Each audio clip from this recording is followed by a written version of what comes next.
আসসালামু আলাইকুম। আমরা এখন দেখব স্বাস্থ্য ও পরিবার কল্যাণ মন্ত্রণালয়ের স্বাস্থ্য শিক্ষা ও পরিবার কল্যাণ বিভাগের তৃতীয় শ্রেণীর জনবল নিয়োগের লিখিত পরীক্ষা 2019-এর প্রশ্ন সমাধান গণিত পার্ট 2। প্রথম অঙ্ক ছিল মুনাফার হার কত হলে 8,000 টাকা 3 বছরের চক্রবৃদ্ধি মুনাফা এবং সরল মুনাফার পার্থক্য 61 টাকা হবে। তো এই ক্ষেত্রে আমরা একটা সূত্র অ্যাপ্লাই করব, 3x + 1 / x³ = হচ্ছে d/p। d হচ্ছে পার্থক্যটা, অর্থাৎ এখানে 61 টাকা, আর প্রিন্সিপাল মূলধন হচ্ছে এখানে 8,000 টাকা। তো এইখানে x হচ্ছে আমাদের 1/r, অর্থাৎ রেট অফ ইন্টারেস্ট যেটা আছে তার ইনভার্স, এবং কিউবটা হয়েছে 3 বছরের জন্য। তো আমরা এটা x³ লিখতে পারি 3x + 1 = 61 / 8000। তো এটা যদি আমরা কম্পেয়ার করি তাহলে পাবো 3x + 1 x³ এটাকে লেখা যায় হচ্ছে 20³ আর এটাকে লেখা যায় 3 × 20 + 1। এটা দেখেন 3 × 20 = 60 আর 1 × 61 হয়, আর এটা হচ্ছে 8000 হয়। তো এখান থেকে আমরা লিখতে পারি x = 20, তাহলে r = হবে 1/20 = 0.05, অর্থাৎ 0.05 = 5%। তাহলে 5% হবে রেট অফ ইন্টারেস্ট। এটাই হবে ইকুয়েশনের অ্যান্সার। তারপর অঙ্কে বলা আছে নাম্বার খ, if a + b + c = 0 then find the value of a³ + b³ + c³ and b + c² / 3bc + c + a² / 3ca + a + b² / 3ab respectively। তো এখানে দেওয়া আছে a + b + c = 0। আমাদের প্রথমে বের করতে হবে a³ + b³ + c³ = কত। তো আমরা একটা সূত্র জানি, সেটা হচ্ছে a³ + b³ + c³ - 3abc = a + b + c × a² + b² + c² - ab - bc - ca। তো এখানে যদি আমরা মান বসাই, a + b + c এর মান হচ্ছে 0, a³ + b³ + c³ - 3abc = 0 × a² + b² + c² - ab - bc - ca = a³ + b³ + c³ - 3abc = 0, কারণ 0 এর সাথে যে কোনো কিছু গুণ করলে 0 হয়। বা a³ + b³ + c³ = 3abc, তাহলে 3abc হবে a³ + b³ + c³ এর মান। এখন আমাদের বের করতে হবে b + c² / 3bc + c + a² /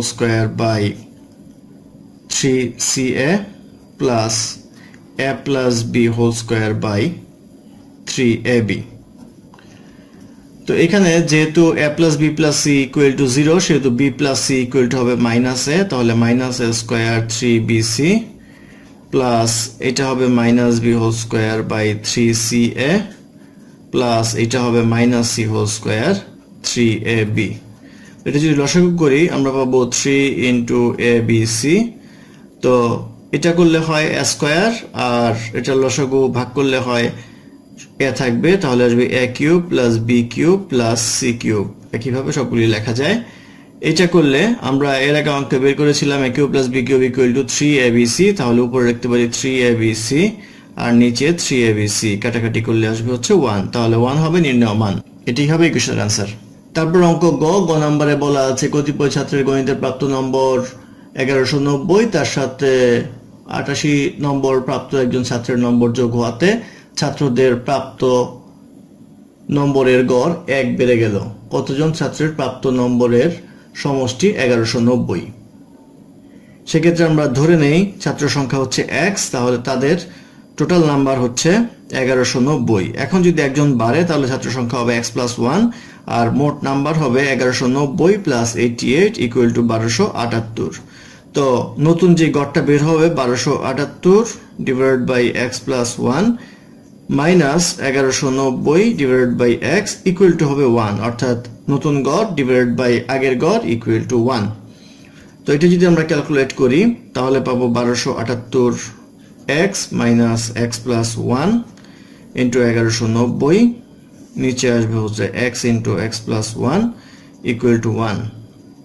বা ক্যালকুলেশন করতে করতে এক সময় আসবে x² - 87x plus 1190 equal to 0, বা মিডল টার্ম করলে আসবে হচ্ছে x square minus 70x minus 17x plus 1190 equal to 0, বা x কমন নিলে x মাইনাস 70 মাইনাস 17 কমন নিলে x মাইনাস 70 ইকুয়াল টু 0, বা x minus 70 into x minus 17 equal to 0, তাহলে x minus 70 equal to 0, x equal to 70, অথবা x minus 17 equal to 0, x equal to 17। সেক্ষেত্রে ছাত্র সংখ্যা হয় 70 অথবা 17। এটি হবে ইকুয়েশনের আনসার। তারপরে নাম্বার ঘ নম্বরে বলা আছে একটি আয়তাকার ক্ষেত্রের ক্ষেত্রফল 300 বর্গমিটার এবং এর অর্ধ পরিসীমা একটি কর্ণ অপেক্ষা 10 মিটার বেশি। ক্ষেত্রটির দৈর্ঘ্য ও প্রস্থ নির্ণয় করুন। তো আয়তাকারের ক্ষেত্রের দৈর্ঘ্য ধরি x, প্রস্থ ধরি y, তাহলে ক্ষেত্রফল হবে xy, প্রস্থ দেওয়া আছে এটা সমান সমান 300। আর বলা আছে অর্ধ পরিসীমা হচ্ছে দুই বাহুর যোগফল, x প্লাস y হচ্ছে কর্ণ থেকে, অর্থাৎ কর্ণের সূত্র হবে √x square plus y square. এখান থেকে 10 বড়, তাহলে ইকুয়েশনটা হবে হচ্ছে x plus y minus √x square plus y square equal two 10। তো এখন এটা যদি আমরা ক্যালকুলেশন করি তাহলে পাবো √x square plus y square equal to x plus y minus 10। এটা যদি আমরা বর্গ করি তাহলে পাবো x square plus y square equal to x plus y, বা এটা করলে পাবো x square plus y square equal to x plus y whole square minus 20x plus y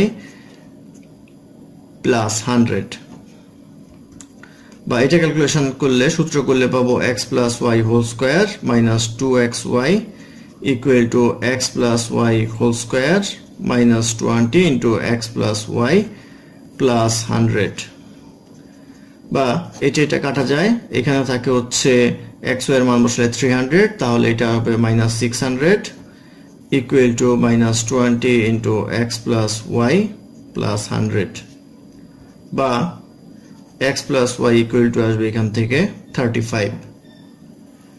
তো x plus y equal to 35 আর xy equal to 300, তাহলে এখান থেকে আমরা লিখতে পারি y equal to 35 minus x। এখন আমাদের দেওয়া আছে xy ইকুয়াল টু 300, বা এখান থেকে যদি আমরা x ইন্টু 35 মাইনাস x অর্থাৎ y এর মানটা বসাই তাহলে পাবো এটা, বা 35x minus x square equal to 300, বা x square minus 35x plus 300 equal to 0, বা এটা মিডল টার্ম করলে পাওয়া যাবে 20 ইন্টু 15 অর্থাৎ x square minus 20x minus 15x plus 300 equal to 0, বা x কমন নিলে x মাইনাস 20 মাইনাস 15 কমন নিলে x মাইনাস 20 ইকুয়াল টু 0, বা x minus 20 into x minus 15 equal to 0, অতএব x equal to 20, x equal to 15।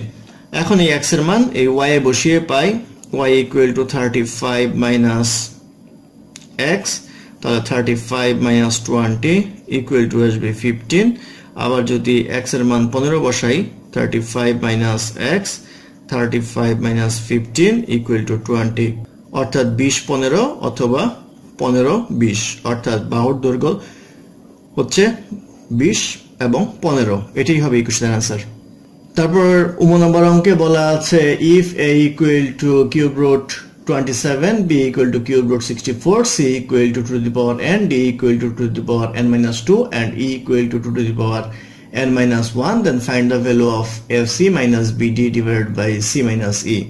অর্থাৎ a দেওয়া আছে cube root 27, এটার মানে হচ্ছে 3, b দেওয়া আছে হচ্ছে কিউব রুট 64, এটার মানে হচ্ছে 4, c এর মান দেওয়া আছে 2 to the power n, d এর মান দেওয়া আছে 2 to the power n minus 2 এবং e এর মান দেওয়া আছে 2 to the power n minus 1। আমাদের বের করতে বলা হয়েছে ac minus bd divided by c minus e এটার মান। তো AC যদি বের করি এর মান দেওয়া আছে হচ্ছে 3, c এর মান দেওয়া আছে 2 to the power n minus BD এর ক্ষেত্রে b এর মান দেওয়া আছে 4, d এর মান দেওয়া আছে 2 to the power n minus 2, আর নিচে c এর মান হচ্ছে 2 টু দি পাওয়ার n আর e এর মান হচ্ছে 2 to the power n minus 1। তো এটা ক্যালকুলেট করলে 2 টু দি পাওয়ার n যদি কমন নেই তাহলে 3 মাইনাস 4, আর এটাকে লেখা যায় হচ্ছে 2 টু দি পাওয়ার ইনভার্স 2, আর এখানে যদি 2 to the power n common নেই তাহলে 1 মাইনাস 2 ইনভার্স 1 হবে।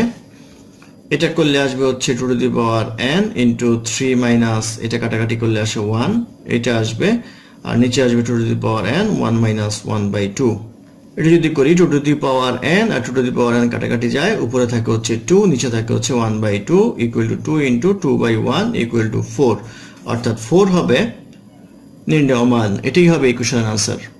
ধন্যবাদ আমাদের সাথে থাকার জন্য। আমাদের চ্যানেলটি ভালো লাগলে অবশ্যই সাবস্ক্রাইব করবেন, লাইক, কমেন্ট এবং শেয়ার করবেন, এবং অঙ্কে কোনো সমস্যা থাকলে আমাদের কমেন্টে জানাবেন, আমরা চেষ্টা করব সেটার সমাধান দেওয়ার জন্য। ধন্যবাদ।